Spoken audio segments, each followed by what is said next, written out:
E aí nós vamos começar a compreender o projeto de Deus, porque o projeto de Deus é perfeito.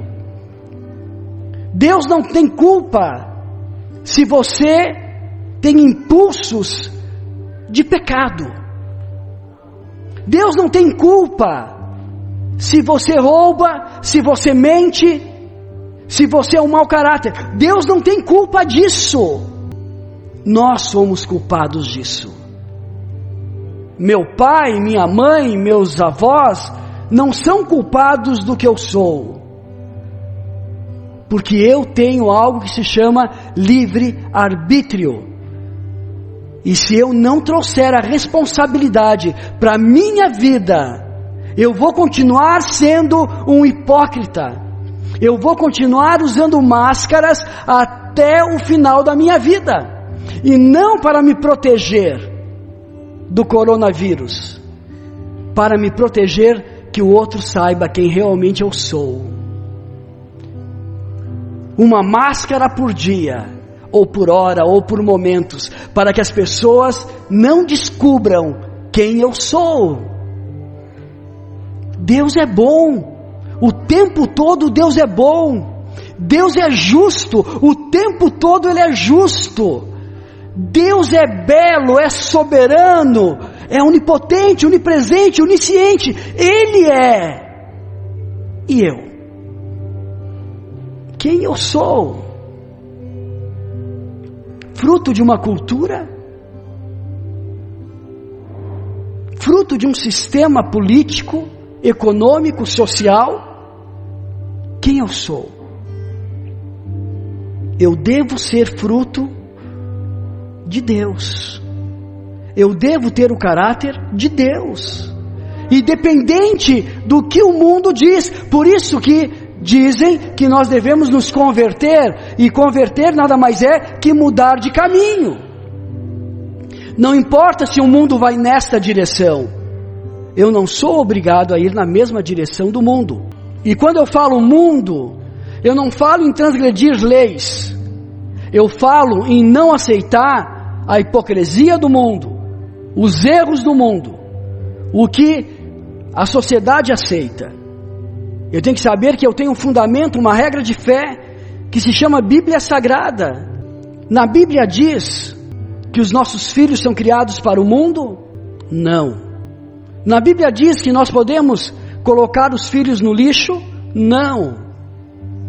A Bíblia diz que o meu filho, antes de casar, pode fornicar, manter relação sexual dentro ou fora de casa, ou no seu quarto, ou no quarto do outro? Não. A Bíblia diz que eu posso dizer palavrões a qualquer momento, porque é algo cultural? Não. A Bíblia diz que eu posso beber, encher a cara até desmaiar? Não. A Bíblia diz que eu posso comer até atingir 300 quilos? Não. Mas o meu coração diz sim. E aí nós oramos pedindo: Senhor, concede os desejos do meu coração. Esse é o erro.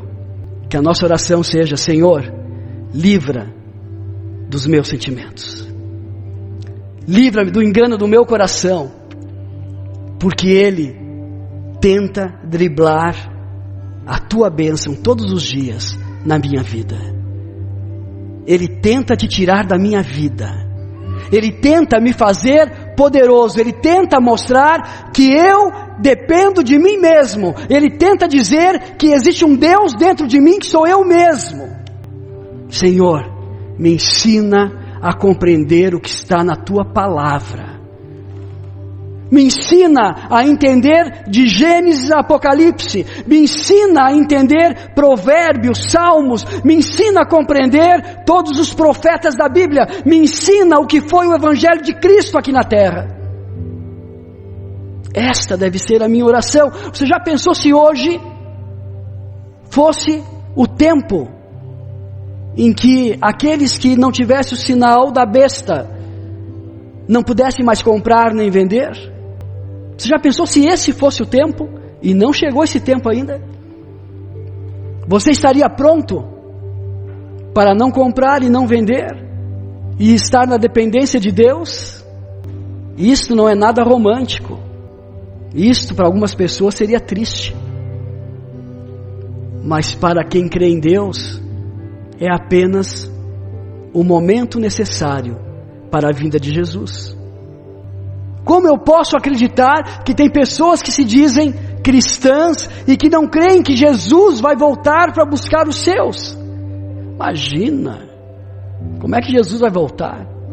Sabe por que essas pessoas pensam assim? Porque elas não acreditam nem que Jesus existiu, não acreditam nem na Bíblia. E há muitos que dizem ainda, nós não podemos crer 100% na Bíblia, porque foi escrita por homens. Que conhecedor da palavra!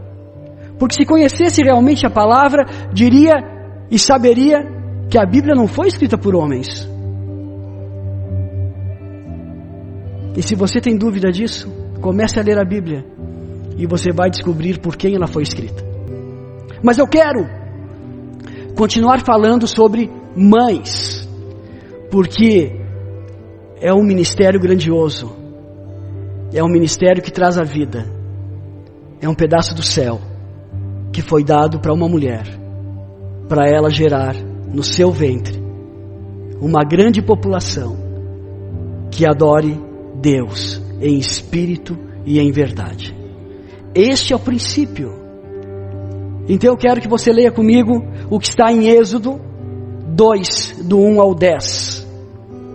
Diz assim: um homem da tribo de Levi casou-se com uma mulher da mesma tribo, e ela engravidou e deu à luz um filho. Vendo que era bonito, ela o escondeu por 3 meses. Quando já não podia mais escondê-lo, pegou-o em um cesto feito de junco e o vedou com piche e betume. Colocou nele o menino e deixou o cesto entre os juncos, à margem do Nilo.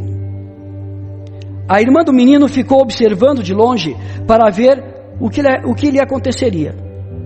A filha do faraó descera ao Nilo para tomar banho. Enquanto isso, as suas servas andavam pela margem do rio. Nisso, viu o cesto entre os juncos e mandou sua criada apanhá-lo.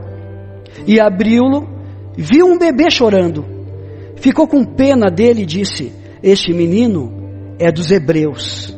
Então a irmã do menino aproximou-se e perguntou à filha de Faraó: a senhora quer que eu vá chamar uma mulher dos hebreus para amamentar e criar o menino? Ela disse: quero. E a moça foi chamar justamente a mãe do menino.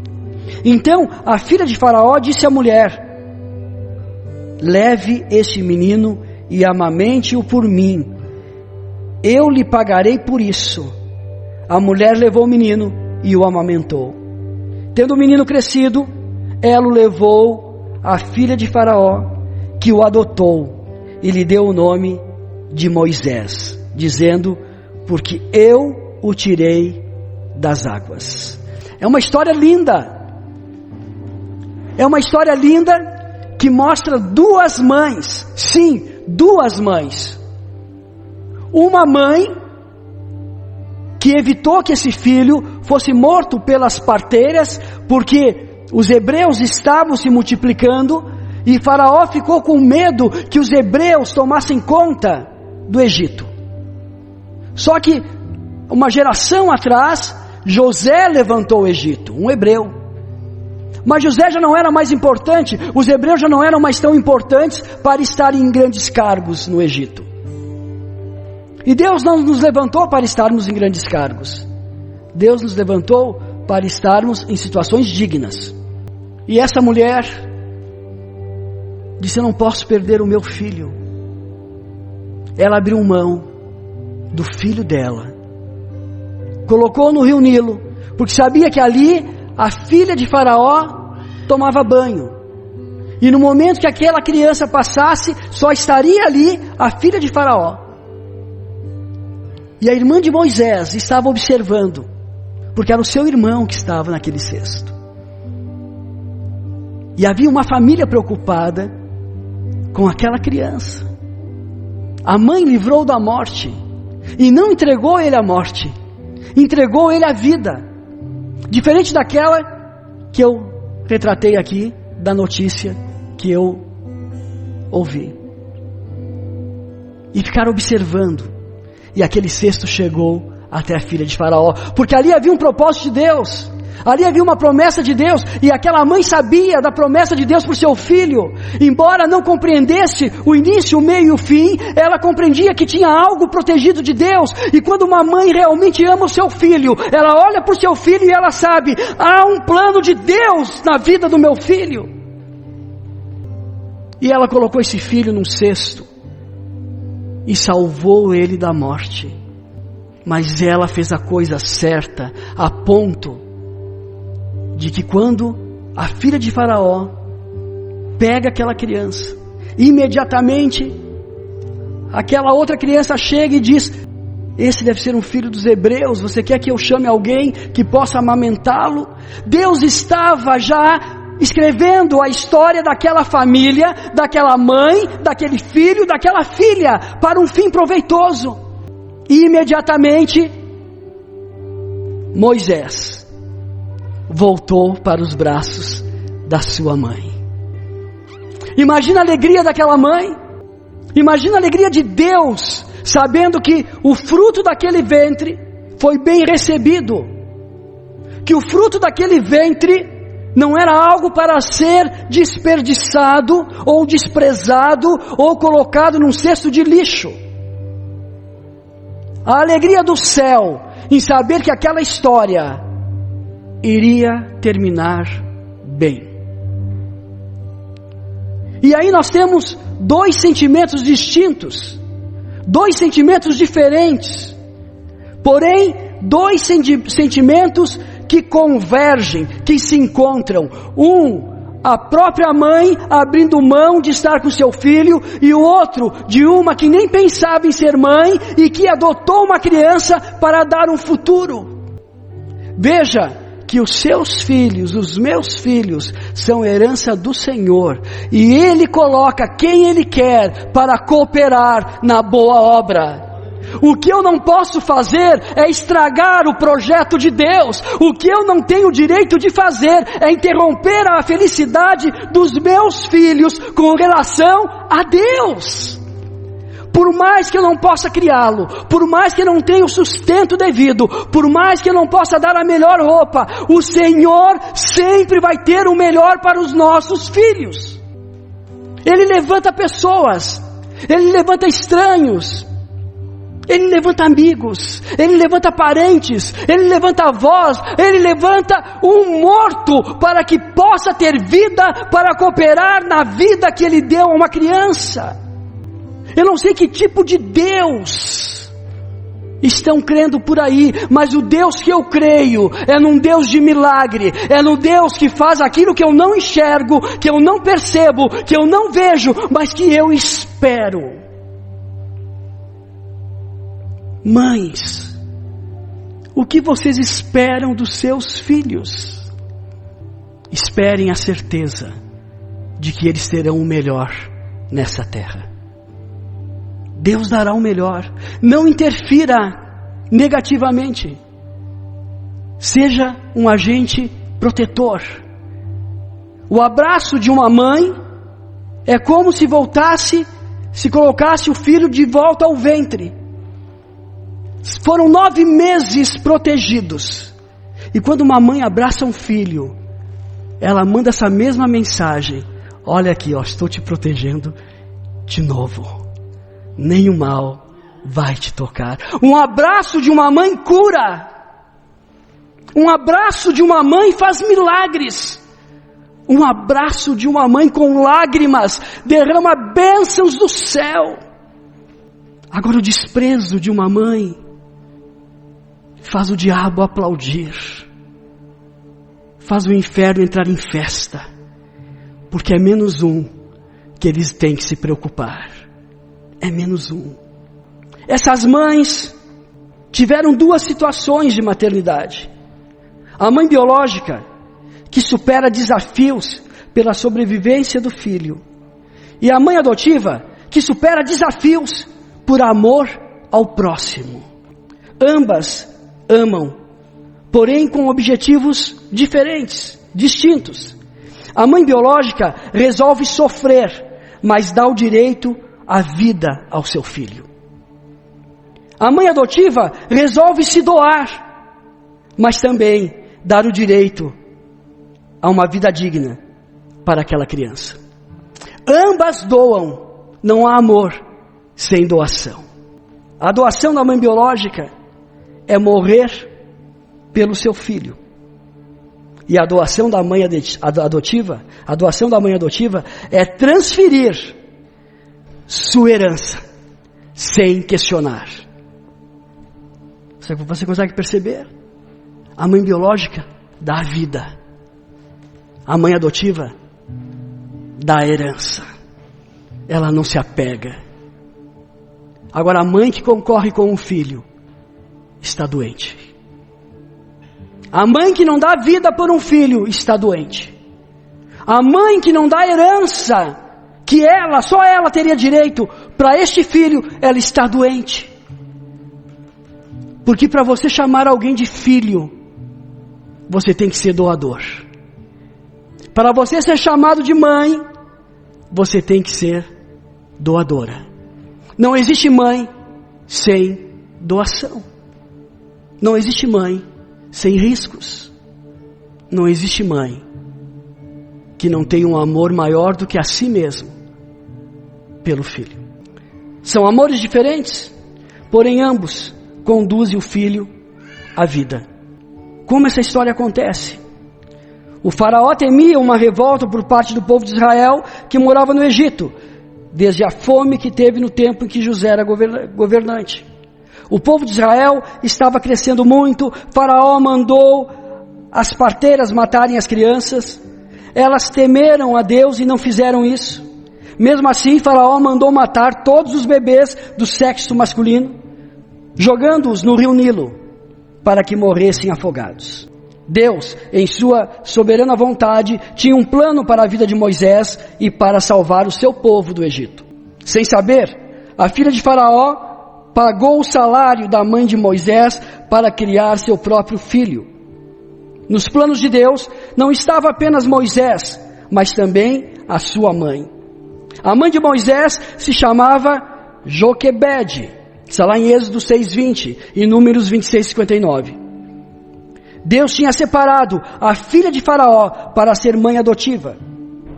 Joquebede não se intimidou e encontrou uma maneira de manter contato com seu filho e ensinar-lhe os princípios de Deus. Ou então, veja o que uma mãe é capaz de fazer por seu filho. Ela não perdeu o direito de ensinar ele nos princípios de Deus. Ela não perdeu esse direito. E veja bem, a preocupação da mãe biológica não era simplesmente ver o filho saudável, mas era também ver o filho espiritualmente saudável. A vida que você está dando para o seu filho não estiver em primeiro lugar, Jesus, tudo que você der pode ser falho. O maior presente que o teu filho pode receber é ser instruído dentro da palavra de Deus. Você vai ter uma velhice feliz, porque você vai ter um filho que te ama. Você vai ter netos que vão cuidar de você.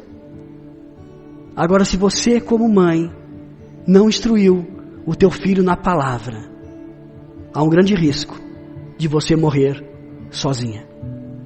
Essa mãe teve esse objetivo e tudo cooperou para que ela pudesse ensinar o seu filho no caminho da palavra de Deus.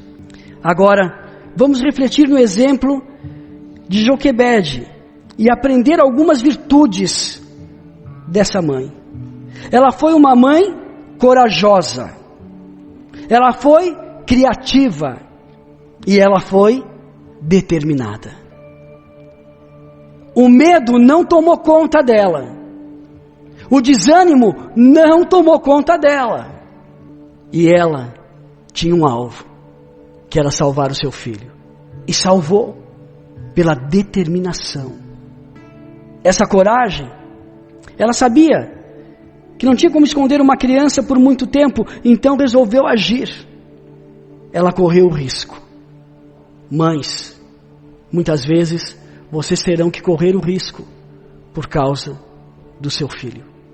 Joquebede teve coragem para esconder a criança, sabendo que os soldados caçavam bebês do sexo masculino. Ela teve coragem para colocar o menino no rio, dentro de um cesto bem preparado para não afundar. Ela teve a coragem de ir ao rio na hora que a filha de Faraó fosse tomar banho. Quando a princesa fosse tomar banho, ninguém podia estar perto, a não ser as donzelas que eram suas criadas. Mesmo assim, Joquebede teve coragem de ir lá levar a criança. Ela teve a coragem de enfrentar a filha de Faraó. Quando chamou Joquebede para amamentar a criança, ela poderia descobrir seus planos e tudo acabaria naquele momento, mas preferiu correr um risco. Não há mãe que não corra riscos por causa dos seus filhos. Não há mãe que não põe em jogo a sua própria vida por amor aos seus filhos. A mãe que não fizer isso é egoísta. Quantas mães têm coragem de fazer coisas nunca pensadas antes? Uma mãe consegue forças para fazer o máximo por um filho, sendo capaz de se doar totalmente. Com certeza, essa coragem vem de quem? De Deus. Joquebede devia orar pelo seu filho e dedicar sua vida para que Deus cumprisse nele o seu propósito. Eu tenho um exemplo que minha mãe viveu com relação a mim. Eu devia ter uns 4 ou 5 anos de idade e eu joguei um gato dentro de um poço. E o gato começou a miar, como se fosse: mãe, mãe, mãe. A minha mãe saiu de dentro de casa e desceu aquele poço para buscar o seu filho. Podia ter morrido, mas foi para buscar o seu filho. Se machucou bastante, os bombeiros, alguém lá, largaram cordas, ela conseguiu salvar o gato que veio nas costas dela. E eu estava atrás da casa. Mas isso é um exemplo de mãe. Mãe faz isso. Eu, como filho, posso dizer: foi obrigação sua? Não, eu não tenho esse direito de dizer isso. Eu tenho direito de me alegrar na mãe que Deus me deu. Será que seu filho pode se alegrar também das vitórias conquistadas através da sua vida, do seu empenho, das suas lágrimas, dos seus abraços, das suas noites de oração, dos seus joelhos dobrados? Será que seu filho pode testemunhar isso de você? Eu sei que há casos de mães que morrem para salvar um filho, literalmente. Isso é amor de mãe. Quando os filhos começarem a perceber que são amados, eles não vão mais ter porquê ir para as drogas.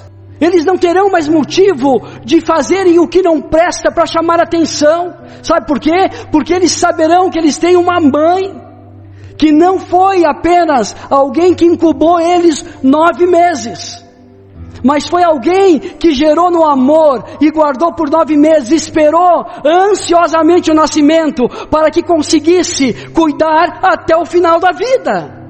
Os filhos dessa geração clamam por socorro, por um abraço de mãe. Tem mãe que não tem coragem de abraçar um filho, de brincar com o filho, de beijar o filho. Tem mães que distorcem, querem que os filhos abracem, que os filhos brinquem, que os filhos rompam barreiras. Não, é você, mãe, que tem que romper as barreiras. É você que tem que dizer que ama.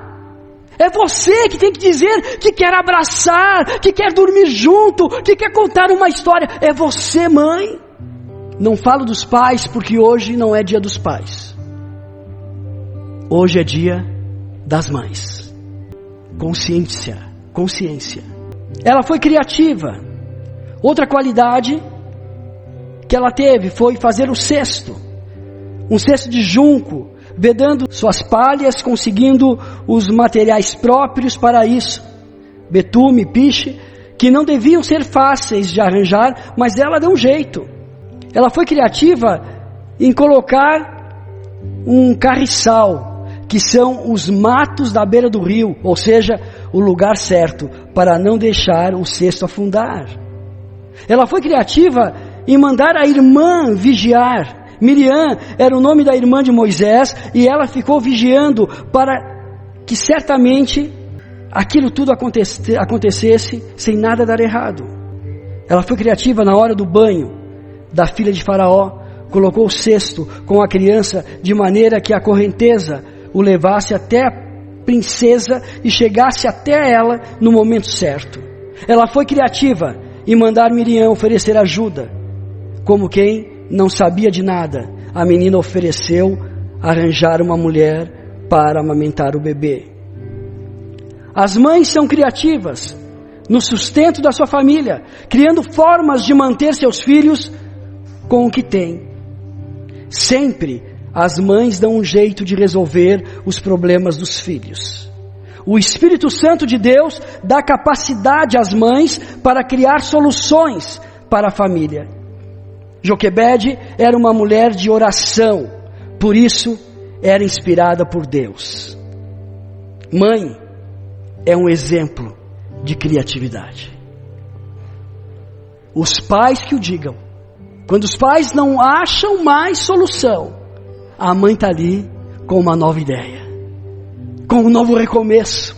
Vamos tentar de novo. O homem já não é tão criativo. O homem tem um raciocínio mais lógico, e por a mulher ser mais emoção, ela consegue enxergar as coisas de uma maneira aonde a solução se torna mais prática. E em terceiro, a determinação. Do início ao fim, Joquebede determinou que não deixaria seu filho morrer, pois sabia que ele era escolhido por Deus, por isso teve coragem e criatividade. Ela estava determinada, ou seja, cuidando do menino, mesmo correndo o risco de ser descoberta, ela não temeu, porque confiava na proteção divina.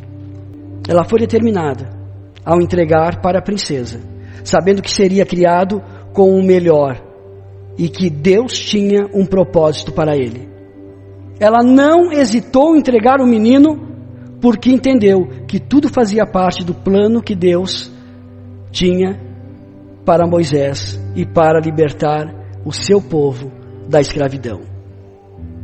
Toda mãe tem essa determinação, capaz de vencer tudo para abençoar seus filhos.